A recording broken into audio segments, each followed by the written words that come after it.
The Artaxiads, a branch of the eponymous dynasty of Armenia, ruled Iberia from c.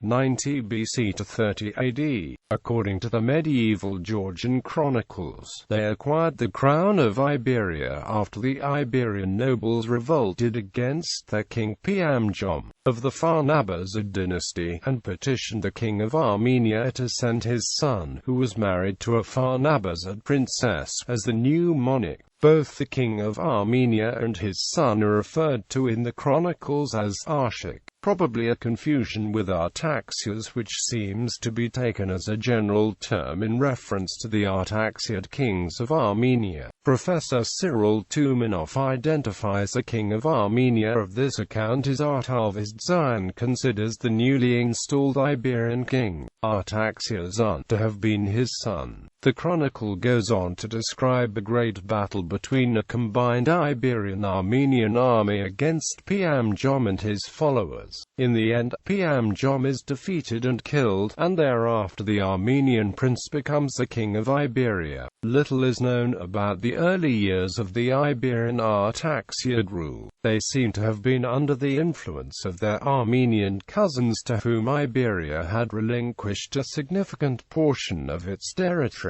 This association with the Armenian Artaxiads, who were at their acme during the reign of Tigranes the Great, brought about Iberia's involvement in the Third Mithridatic War between the Pontus-Armenian alliance and Rome. Plutarch and Licinius Mesa inform us that the Iberian contingents featured prominently at the battles of Tigrinus Certa and Artaxata. Even after the surrender of Tigranes to the mercy of Pompey, the Artaxiad king of Iberia, Artaxias, continued to offer a stubborn resistance to the invading Romans, but was eventually defeated and forced to plea for peace. This Artaxias is well known to the classical sources as apparently the Artag, son of Arshak, Artaxias, of the Georgian annals, which surprisingly omit any mention of the Roman invasion, but instead report the kings fighting with the Persians. Roman hegemony over Iberia proved to be impermanent, however, and, in 36 BC, the legate Publius Canidius Crassus had to lead his army into Iberia to force its king Pharnabazid into a new alliance with Rome. Neither Pharnabazid nor his relations with Rome are recorded in the Georgian chronicles, whose narrative focuses on King Bartam, son of Artag, and his demise in the struggle with the once exiled Prince Mirian, who eventually restored the Pharnabazid dynasty to the throne of Iberia. Modern scholars tend to identify Pharnabazid with Bartam and consider him the last in the Artaxiad line.